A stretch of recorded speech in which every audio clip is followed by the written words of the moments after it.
ఈ దినము మనము చదువుకున్నటువంటి లేఖన భాగము పరిశుద్ధ బైబిల్ గ్రంథం నుండి కీర్తన గ్రంథము 130వ సంకీర్తన మనము చదువుకున్నాం. ఈ లేఖన భాగం ఆధారంగా చేసుకొని దేవుని కొరకు కనిపెట్టుకొని ఉండుము, దేవుని కొరకు కనిపెట్టుకొని ఉండుము అనే ఒక చిన్న సందేశం నీకు ఇవ్వాలని ఆశపడుతున్నాను. ఒక రైతు విత్తనములు చల్లి వర్షం గురించి ఎదురు చూస్తూ ఉంటాడు. ఒక రైతు మాత్రమే కాదు, మన యొక్క జీవితాలలో బిడ్డలను స్టడీస్ చేసి లేదా ఎగ్జామ్స్ రాసిన తర్వాత మన యొక్క కుమారులు కానీ కుమార్తెలు కానీ ఎగ్జామ్స్ రాసిన తర్వాత దేని నిమిత్తం ఎదురు చూస్తారు? రిజల్ట్ వరకు ఎదురు చూస్తూ ఉంటారు. 1-2 రోజులు అమ్మయ్య ఎగ్జామ్స్ అయిపోయాయని రిలాక్స్ తీసుకున్నా, ఇంకా 3-4 రోజుల నుండి రిజల్ట్ ఎప్పుడు వస్తుందని ఎంతో ఉత్కంఠ ఆశతో ఎదురు చూస్తూ ఉంటారు. స్టడీస్ కంప్లీట్ అయినటువంటి వారు ఉద్యోగం నిమిత్తము ఎదురు చూస్తూ ఉంటారు. ఈడు వచ్చినటువంటి యవన కాలపు కుమార్తెలను బట్టి కుమారులు బట్టి వారి తల్లిదండ్రులు కానీ ఆ బిడ్డలు కానీ వివాహాలు ఎప్పుడవుతాయని ఎదురు చూస్తూ ఉంటారు. వివాహాలు అయిపోయాయి అంటే గర్భఫలం గురించి ఎదురు చూస్తూ ఉంటారు. ఈ లోకంలో మన జీవన యాత్ర ప్రతి విషయం బట్టి కూడా ఎదురు చూస్తూ ముందుకు సాగడమే. ఇది సహజమే.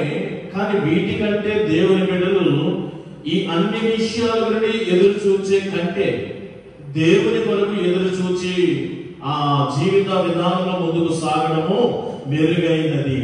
మీ అందరికీ తెలిసినటువంటి ఒక వచనము, వచనము యెషయా గ్రంథం 40వ అధ్యాయం 31వ వచనం మీ అందరికీ తెలుసు కదా. యెహోవా కొరకు ఎదురు చూచువారు నూతన బలమును పొందుతారు, అలయక సమస్యలక పక్షిరాజు యవ్వనం వలె వారు పైకి ఎగురుతూనే ఉంటారు. కాబట్టి యెహోవా కొరకు ఎదురు చూడాలి. ఒక రైతు తన యొక్క విత్తనాలు చల్లి వర్షం గురించి ఎదురు చూస్తున్నట్లు, లేదా ఎగ్జామ్స్ రాసి బిడ్డలు మరి రిజల్ట్ కొరకు ఎదురు చూస్తున్నట్టుగా ఇవన్నీ సహజమే. కానీ వీటికి మించి దేవుని యొక్క విశ్వాసులు దేవుని కొరకు ఎదురు చూడాలి అనే విషయం ఈ దినాన్ని మీకు తెలియపరుస్తున్నాను. ఎందుకంటే దేవుని కొరకు ఎదురు చూస్తే చాలు, ఇవన్నిటిలో కూడా మీకు చక్కని సత్ఫలితాలు మీకు వస్తాయి, అనుభవించగలరు. అంతేగాని దేవుని కొరకు ఎదురు చూడకుండా వీటన్నిటి మీద ఎదురు చూస్తూ ఉంటే ఇవి మీకు సాఫల్యత అనేది దొరకదు. కాబట్టి దేవుని బిడ్డలు వాటికంటే ముందుగా అందుకే అంటాడు మత్తయి సువార్తలో, మొదట నా నీతిని నా రాజ్యమును వెతుకుడి, అప్పుడు అవన్నీ కూడా మీకు లభించును, కలుగుతాయి, మీరు అనుభవించగలరు. ఇదే సేమ్ ఇక్కడ ఏదైతే 130వ కీర్తనలో ఈ యొక్క మాట 5-6 వచనాలు చెప్పబడి ఉన్నదో, ఒక కావలి కాయువాడు వేకువజాము గురించి తెల్లవారు ఎప్పుడైతుందని ఎదురు చూచుట కంటే నా ప్రాణము యెహోవా కొరకు ఎదురు చూచుచున్నది అనే ఒక చక్కని ఉదాహరణ ఒకటి మాత్రమే చెప్పాడు. కానీ నేను పలు విధములైన ఉదాహరణ నేను మీకు తెలియపరిచాను. మనము కాబట్టి మొదట మనం ఆయన వెతికే వారిగా ఉంటే మన ప్రతి ఒక్క విషయంలో కూడా దేవుడి కార్యము చేస్తాడు అనే ఉద్దేశంతో ఈ సందేశం ఇస్తున్నాడు. దేవుని కొరకు మీరు ఎదురు చూచి మీ జీవితమును కొనసాగించండి. దేవుని కొరకు కనిపెట్టుకొని ఉండుము, దేవుని కొరకు కనిపెట్టుకొని ఉండుము. ఈ 150 కీర్తనలలో సుమారుగా 7 కీర్తనలు పశ్చాత్తాప కీర్తనలుగా ఉంటున్నాయి. 150 కీర్తనలో 7 కీర్తనలు పశ్చాత్తాప కీర్తనలుగా ఉంటున్నాయి. ఈ 7 సుమారుగా కాదు అన్ని అని చెప్పవచ్చు, కానీ 2 కీర్తనలకు పైన ఎవరు రాశారో రచయిత తెలియదు. కాబట్టి ఆ 2 కీర్తనలు పక్కన పెడితే 5 కీర్తనలు దావీదు గారే రాశారు. పశ్చాత్తాప కీర్తనలు ఈ 150 కీర్తనలు 7 కీర్తనలుగా ఉంటే ఈ 7 కీర్తనలు 5 కీర్తనలు దావీదు గారే రాశారు. అలాంటి కీర్తనలు ఏంటంటే 6వ కీర్తన ఒకటి పశ్చాత్తాప కీర్తన, అలాగే 32వ కీర్తన మరి ఒక పశ్చాత్తాప కీర్తన, 38వ కీర్తన కూడా పశ్చాత్తాప కీర్తనయే, 51వ కీర్తన కూడా పశ్చాత్తాప కీర్తనయే, అలాగే 102వ కీర్తన కూడా పశ్చాత్తాప కీర్తన. ఈ క్రమంలో 130వ కీర్తన కూడా పశ్చాత్తాప కీర్తనగా ఉంటుంది.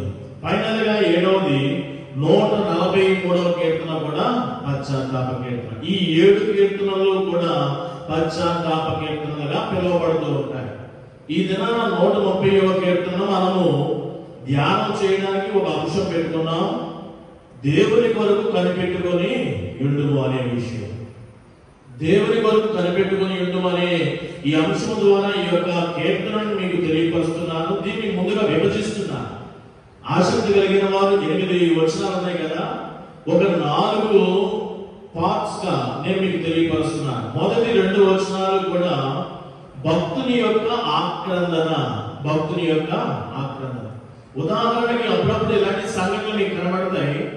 మనం అలా ఏదో మాట్లాడుతున్నాం, లేకపోతే ఏదో విధంగా స్పెండ్ చేస్తూ ఉంటే ఒక ఆవిడ పరిగెట్టుకుంటూ ఏడ్చుకుంటూ వెళ్ళిపోతూ ఉంటారు. అప్పుడు మనకి ఇక్కడ చూస్తున్న మనకి ఎందుకు ఏడుస్తుంది? మొదటి కారణం. రెండోది ఎక్కడికి వెళ్తుంది? రెండవ కారణం. ఈ 2 విషయాలు మనకి అర్జెంటుగా తెలియాలి. ఆవిడ పరిగెట్టుకుంటూ వెళ్ళిపోతుంది, ఎందుకు ఏడ్చుకుంటూ వెళ్ళిపోతుంది, ఎందుకు ఏడుస్తుంది మొదటిది. రెండవది ఎక్కడికి వెళుతుంది. సేమ్ అదే భక్తుని యొక్క ఆక్రందన. ఎవరికి మొరపెడుతున్నాడు? యెహోవా. రెండవది ఏ పరిస్థితుల్లో? అగాధ స్థలములలో నుండి. ఎవరు?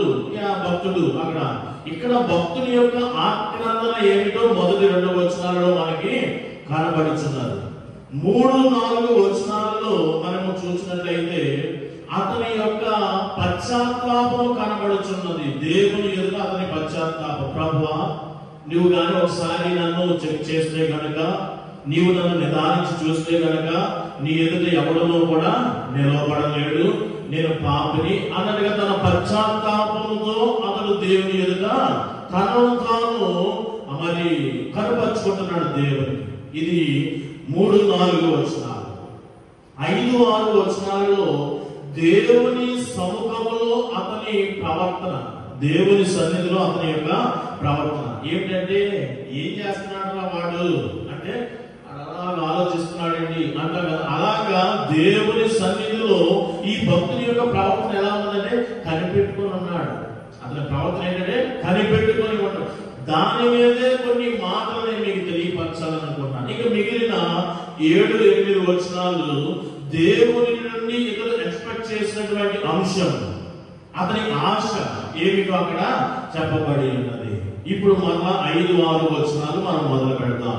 దేవుని కొరకు కనిపెట్టుకొని ఉండటంలో మనం ఎలా కనిపెట్టుకొని ఉండాలంటే, మొట్టమొదటిగా బిడ్డల వివాహం నిమిత్తమో, వారి యొక్క ఉద్యోగాల నిమిత్తమో, లేదా విత్తనాలు మొలకెత్తడానికి వర్షాల నిమిత్తమో మనం ఎదురు చూసేవారిగా కాదు, కానీ మొదట నా నీతిని, నా రాజ్యమును వెలుగుము అని తెలియపరచబడినట్లుగా యెహోవా కొరకు ఎదురు చూచు వారు నూతన బలమును పొందుతారనే వాక్యం ఆధారంగా ఈ లేఖన భాగంలో కూడా మనం చూస్తే, విశ్వాసి మొట్టమొదటిగా దేవుని కొరకు కనిపెట్టుకొని ఉండాలా, నిరీక్షణతో ఉండాలి, ఎదురు చూచుచూ ఉండాలి. కనిపెట్టుకొని ఉండడం అంటే ఎదురు చూచుచూ ఉండడము. అదే విశ్వాస సంబంధమైన పదం ఏంటంటే నిరీక్షణ కలిగి ఉండము. దేవుని కొరకు కనిపెట్టుకొని ఉండాలి. మొదటిది దేవుని కొరకు కనిపెట్టుకొని ఉండడం అంటే ఏదో ఇలా కూర్చొని ఇలాగా దేహపరమైనటువంటి ఇలా చూడటం కాదు. సేమ్ భక్తుడే మరలా చెప్పాడు అక్కడే 5వ వచనంలో, నా ప్రాణము ఆయన కొరకు కనిపెట్టు. మొదటిది ఏంటంటే యెహోవా కొరకు నేను కనిపెట్టుచున్నాను. దేవుని కొరకు కనిపెట్టుకో. రెండవది ఎలా కనిపెట్టుకుని ఉండాలంటే ఏదో 1 నిమిషానికి ఇలాగా నేత్రం దేహపరమైనటువంటి కనిపెట్టుకునేది కాదు. బాడీ ప్రెసెంట్, మైండ్ ఆబ్సెంట్ అన్నట్లుగా దేహముతో ఆయన కనిపెట్టుకునేది కాదు. ఇక్కడ నా ప్రాణము యెహోవా కొరకు అంటే హృదయముతో, మనసుతో ఆయనను కనిపెట్టుకొని ఎదురు చూస్తూ ఉండాలి మనము. ఇది రెండవది. మూడవది కూడా అక్కడే చెప్పబడి ఉన్నది 5వ వచనంలో, ఆయన మాట మీద నేను ఆశ పెట్టుకొని ఉన్నానని చెబుతూ 7వ వచనంలో ఇశ్రాయేలు యెహోవా మీద ఆశ పెట్టుకొని, అంటే ఆశతో ఎదురు చూడాలంట. దేవుని కొరకు ఎదురు చూడాలి మొదటిది. రెండవది మన హృదయముతో కనిపెట్టుకొని ఉండాలి, ఎదురు చూడాలి. మూడవది ఆశతో, హృదయముతో మాత్రమే కాదు, ఆ హృదయం నిండా కూడా ఆశతో దుప్పి నీటి వాగుల కొరకు ఆశపడుచున్నట్లుగా దేవా నీ కొరకు నా ప్రాణం ఎంతో ఆశ కలిగి ఉన్నది, తృష్ణగొలుచున్నది. అలాంటి ఆశ ఇష్టముతో ఎదురు చూడాలి దేవుని కొరకు. అంతేగాని వాక్యము సెలవిస్తుంది, సేవకుడు చెప్పాడని ఏదో ఇష్టము కలిగినటువంటి పని అంటే ఇష్టంతో చేయాలంట. పని ఎప్పుడు కూడా ఇష్టంతో చేయాలంట. కష్టంతో చేస్తే అది ఆ పని అంతగా ఫలించదు, ఉపయోగయుక్తంగా ఉండదు. ఎప్పుడు కూడా ఏ పనైనా సరే ఇష్టముతో చేస్తే దాని యొక్క ఎఫెక్ట్ వేరుగా ఉంటుంది, కష్టముతో చేస్తే దాని యొక్క రూపమే మారిపోతారు. దేవుని కొరకు ఎదురు చూడాలి, హృదయముతో ఎదురు చూడాలి, ఆశతో ఇష్టముతో దేవుని ఎదురు చూడాలి దేవుని కొరకు అనే విషయం భక్తుడు ఇక్కడ తెలియపరుస్తున్నాడు. అంత మాత్రమే కాదు, ఈ మధ్యలో దేవుని కొరకు కనిపెట్టుకుని ఉండండి అయ్యారు అని చెప్పి ఇలా చెప్తున్నారు కదా. ఏమిటి దేవుని కొరకు ఎదురు చూస్తే ఏమిటి అంటే భక్తుడే ఇక్కడ 3 విషయాలు, ఈ కీర్తన ఆధారంగా 3 విషయాలు. బైబిల్ గ్రంథం అంతా కూడా ఎన్నో ఉన్నాయి, కానీ ఈ కీర్తన ఆధారంగా ఒక 3 విషయాలు. మొదటగా నాకు పలానా ఐఏఎస్ ఆఫీసర్ కావాలని ఉన్నది, మా బిడ్డలు డాక్టర్ అయిపోవాలని, మేము గొప్ప బిల్డింగ్ కట్టుకోవాలని, ఇవన్నీ ఆశలు ఉంటాయి మీకు. అవన్నీ కావాలి అంటే మొదటగా ఒక ఎలిజిబుల్ కావాలి కదా. నీ బిడ్డలు ఒక ఉన్నతమైన ఉద్యోగాలు కావాలి అంటే మినిమం ఒక స్టాండర్డ్ ఏం అడుగుతారు, ముందుగా క్వాలిఫికేషన్ ఏదో అడుగుతారు. పోనీ ఏది ఎంత చిన్న ఉద్యోగం అయినా సరే 10th పాస్ అయ్యాడండి, ఇంటర్ పాస్ అయ్యాడు అని అడుగు ఒక క్వాలిఫికేషన్. అలాగే దేవుని యొక్క కార్యాలు ఏదైనా మేలు ఉపకారం మీరు అందుకోవాలి, పొందుకోవాలి, అనుభవించాలి అంటే మినిమం స్టాండర్డ్ ఏంటంటే మీరు దావీదు యొక్క జీవిత విధానంలో మాట్లాడుతున్నాను. మీరు మినిమం స్టాండర్డ్ ఏంటంటే క్షమాపణ పొందాలి. క్షమాపణ అనేది పొందాలి. యెహోవా కొరకు దేవుని కొరకు ఎందుకు కనిపెట్టుకొని ఉండాలి అయ్యారు అంటే మొట్టమొదటిగా నువ్వు ఏదేదో ఆశించే బదులు అన్ని ఆశించినా అనుభవించగలిగే స్టాండర్డ్ నీకు ఉండాలి. అది కూడా స్టాండర్డ్ ఎవరు ఇస్తారంటే యెహోవా ఇస్తాడు, దేవుడే నీకు ఇస్తాడు. ఎందుకంటే మనము పుట్టుకతో పాపములో మనము పుట్టి ఉన్నాం కాబట్టి, నీతిమంతులు ఎవరు కూడా మనలో లేరు కాబట్టి తప్పనిసరిగా పాపములో ఉండగా దేవుని యొక్క ఆశీర్వాదాలు మేలు మనము ఆశ అయితే ఉన్నది. దేవుడు నన్ను దీవించేస్తే దీవించేస్తాడు, కానీ అనుభవించగలిగి ఎలిజిబిలిటీకి ఉండాలి కదా. పాపంలోనే ఉండి దేవుని ఆశీర్వాదాలు అనుభవిస్తావా? అలాగ అవ్వదు కదా. పాపంలో ఉండగానే నువ్వు దేవుని యొక్క మేలుడు ఉపకారాలు అనుభవించడానికి అవ్వదు. 10th క్లాస్ పాస్ అవ్వకుండా ఏదో ఒక ఉద్యోగం రావాలంటే అది అవ్వని పని. అలాగే దేవుని యొక్క మేలును పొందుకోవాలి, ఆశీర్వాదాలు అనుభవించాలంటే మొట్టమొదటిగా పాప క్షమాపణ నీవు పొందుకోవాలి. యెహోవా కొరకు ఎందుకు కనిపెట్టుకుని ఉండాలి అని చెప్తున్నానంటే ఆయన యొక్క క్షమాపణ దొరుకుతున్నది. అదే ఇక్కడ చెప్పబడినటువంటి మాట 4వ వచనం. అయినను జనులు నీ యందు భయభక్తులు నిలుపునట్లు నీ యొద్ద ఏం దొరుకుతుందట? పాప క్షమాపణ దొరుకుతున్నది. లావణ్య గారి ప్రాంతంలో మాట్లాడారు, తన అతిక్రమముల నిమిత్తము తన దోషముల నిమిత్తము ప్రాయశ్చిత్తము పొందిన వాడు ధన్యుడు అనే ఆ ప్రస్తావన ఆమె చేస్తున్నారు. ఈ దినాన్ని అదిగో దేవుని యొక్క పాప క్షమాపణ దొరుకుతున్నది. దావీదు అంటాడు 51వ కీర్తన మనం ఎప్పుడు కూడా జ్ఞాపకం చేసుకునేదే కదా, దేవా నా యందు శుద్ధ హృదయం కలుగు చేయని, నీ సన్నిధిలో నుండి నన్ను త్రోసివేయకు. ఒకవేళ పాప క్షమాపణ లేకపోతే నీవు ఆలోచన చేయవలసిన మొదటి విషయం ఏంటంటే ఆయన ఆశీర్వాదాలు, ఆయన మేలు పొందుకోవడం సరే తర్వాత సంగతి. మొదట దేవుని సన్నిధిలోని నువ్వు నెట్టివేయబడతావు. ఆ విషయం జ్ఞాపకం చేసుకోవాలి. ఆయన ఆశీర్వాదాల తర్వాత, నీ కోరికల తర్వాత మొదట ఆయన ఎదురు నుండి నువ్వు త్రోసివేయబడతావు. అవ్వ ఆదాములు ఏదైనా వరం నుండి త్రోసివేయబడినట్లుగా నీవు కూడా ఆయన సన్నిధి నుండి త్రోసివేయబడతావు. దావీదు అందుకని అంటున్నాడు, వెంటనే పాప క్షమాపణ నాకు ఇమీడియట్ గా కావాలి, కాబట్టి నీ సన్నిధి నుండి నన్ను త్రోసివేయ, నీ పరిశుద్ధాత్మను నా యొద్ద నుండి తీసివేయక. అంటే పాపముతో మనం ఉంటే ఏం కోల్పోతాం? మొదటగా పరిశుద్ధాత్మ మనతో ఉండదు, దేవుని సన్నిధిలో మనము నిలబడే యోగ్యత కూడా ఉండదు. దేవుని సన్నిధిలో ఉంటేనే కదా ఆయనతో ఏమైనా మాట్లాడి తర్వాత పనులు ఏమైనా చక్క పెట్టుకోగలను. అయ్యా ఈ పని చేయి, ఆ పని చేయని. అసలు దేవుని సన్నిధిలోనే లేకపోతే ఎవరిని అడుగుతాము? ఎవడో ఇవ్వడానికి శక్తిమంతుడు ఉన్నాడు ఈ లోకంలో? నీకు ఎవరినో కూడా లేదు. కలిగి ఉన్నది అంతయు కూడా ఆయన లేకుండా కలగలేదు. కాబట్టి ఆయన ద్వారానే బుద్ధియు, జ్ఞానము, సర్వ సంపదలు ఆయనదే గుప్తమైనవి. కాబట్టి ఆయన సన్నిధిని మీరు మిస్ అయిపోవద్దు. పరిశుద్ధాత్మ మీ యొద్ద నుండి తీసివేయబడక మునిపే మొదట దేవుని కొరకు మీరు కనిపెట్టుకుని ఉండువారుగా ఉన్నారు. దేవుని కొరకు కనిపెట్టుకుని ఉండుట అంటే ఏమొస్తుంది అంటే పాపములు మొదటగా క్షమించబడతాయి. ఆయనే క్షమించడానికి అర్హత కలిగినటువంటి వాడు. కీర్తనకారుడు ఇక్కడ చెబుతున్నాడు 4వ వచనంలో, ఇది మొదటి విషయం. దేవుని కొరకు కనిపెట్టుకుని ఉండుటలో, ఆ కనిపెట్టుకుని ఉండు వారికి మొదటి లబ్ధి ఏమిటంటే పాప క్షమాపణ దొరుకుతాను. రెండవ విషయం కూడా నేను మీకు తెలియపరుస్తున్నాను. చూడండి 7వ వచనం మనం చదువుకుందాం. ఇశ్రాయేలు యెహోవా మీద ఆశ పెట్టుకును. యెహోవా అయితే ఏమి దొరుకుతుందట? కృప దొరుకుతుంది. చాలు. ఇందాకైతే పాప క్షమాపణ దొరుకుతుంది, ఇప్పుడైతే దేవుని కొరకు మనం కనిపెట్టుకుని ఉంటే కృప దొరుకుతుంది.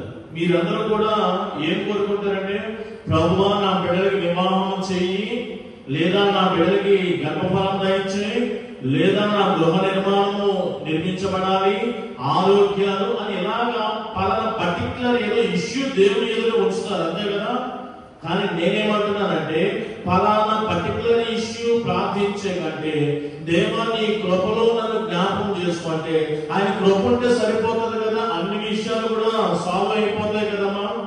ఏదో ఒక్క ఇష్యూ అనుకోండి, ఆ యొక్క విషయం దేవుని యొక్క ప్రణాళికలో లేదు. పలానా అడిగావు, పలానా వ్యక్తి నా బిడ్డకి పెళ్లి చేయని అడిగావు, నా ప్రణాళికలో లేని నీవు అడిగింది నా బిడ్డ కొరకు. సరే అడిగింది కాబట్టి ఇచ్చేస్తాను. ఈయన ప్రణాళిక నీ ఎదుట అనుగ్రహించబడదు. ఎందుకంటే నీ కొరకు ఒక చక్కని డిజైన్ చేసుకున్న ప్రణాళిక.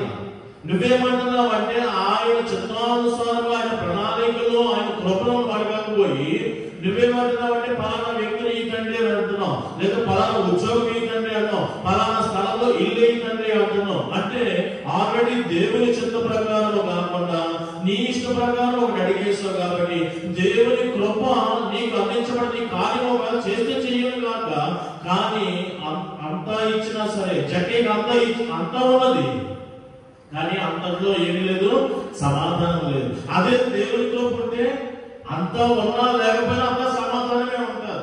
కాబట్టి నేను చెప్పేది ఏంటంటే దినాన మీకు ఆయన కృప అనుగ్రహించేవాడు. దేవుని కొరకు మీరు కనిపెట్టుకుని ఉండండి.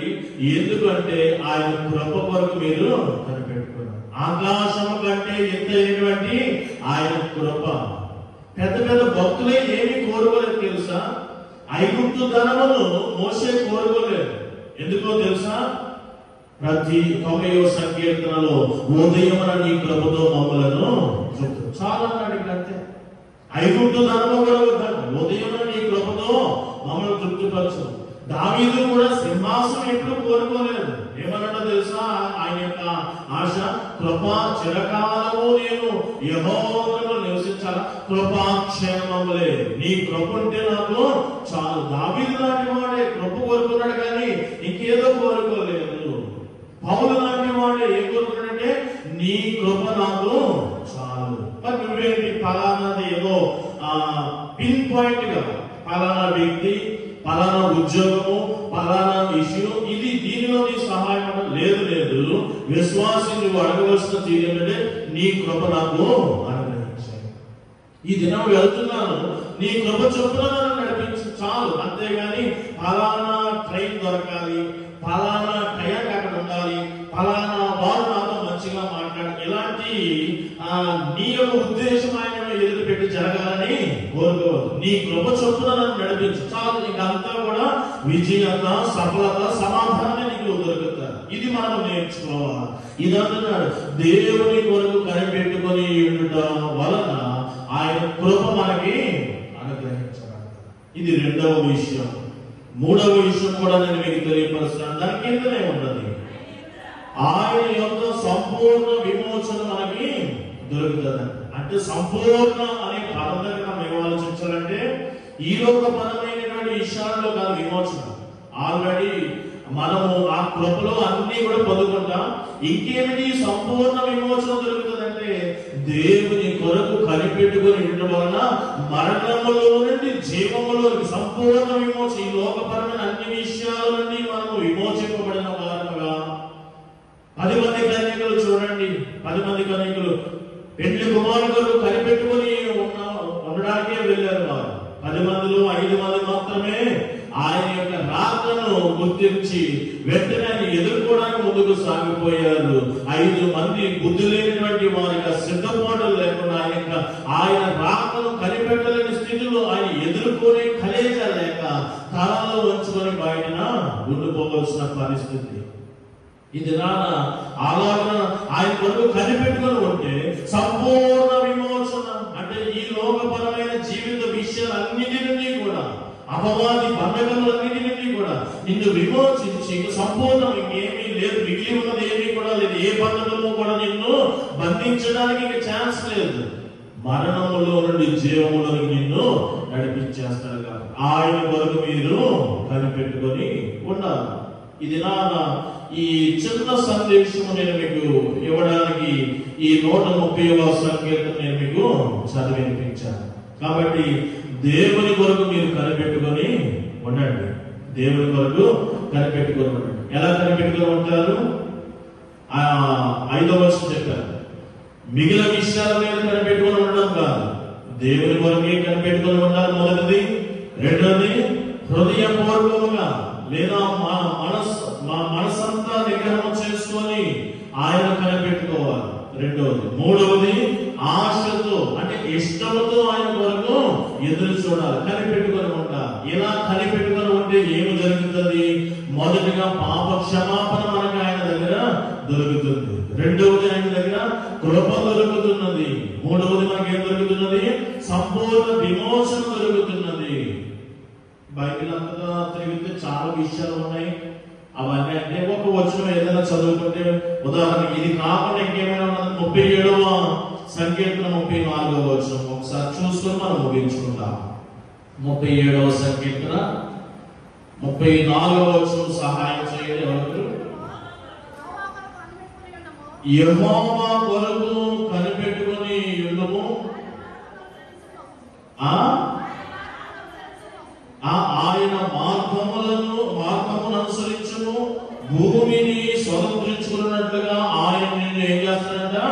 హెచ్చించును. చూసారా? ఇంకా మీకు ఏమైనా ఇంకా తృప్తిగా ఉండాలంటే పశ్చాత్తాపం దొరుకుతుంది, ఓకే. కృప కూడా దొరుకుతుంది, ఓకే. తర్వాత మా యొక్క జీవితం సాధించిన తర్వాత మరణం నుండి జీవంలోనికి ప్రవేశింపజేస్తాను, ఓకే. ఇంకేమైనా తృప్తి కావాలి అంటే ఇప్పుడున్న జీవితంలో దేవుని కొరకు కనిపెట్టుకుని ఉండము. ఆయన భూమిని స్వతంత్రించుకుని విధముగా నిన్ను చేసి అట్టి కోణంలో నిన్ను హెచ్చిస్తాడు, అట్టి కోణంలో నిన్ను హెచ్చిస్తాడు. కాబట్టి ఇన్ని మేలులు ఉన్నాయి తల్లి. కాబట్టి ఇదినాన దేవుని కొరకు మీరు కనిపెట్టుకుని ఉండండి. ఎవరైతే మొదట ఆయన నీతిని ఆయన రాజ్యమును ఎదుగుతారో దేవుడు మీరు ఎదురు చూస్తున్న ప్రతి విషయంలో కూడా ఆయన అవి సాఫల్యత చేస్తాడు. యెహోవా కొరకు ఎదురు చూసేవారు నూతన బలం పొందుతారు. అలా మీరు నూతన బలము పొందిన వారిగా, ప్రభు యొక్క పాప క్షమాపణ పొందిన వారిగా, కృప పొందిన వారిగా, మరణం నుండి జీవంలోకి నడిపించబడిన వారిగా మీరందరూ కూడా ముందుకు సాగిపోతూ దేవుని కృప చొప్పున హెచ్చింపబడాలి, ఆ రీతిగా స్థిరపరచబడాలని కోరుకుంటూ ఈ కొద్ది మాటలు ఇంతటితో నేను ముగిస్తున్నాను. పరిశుద్ధాత్మ దేవుడు నడిపి మీకు దయచేయండి కాక. ఆమేన్.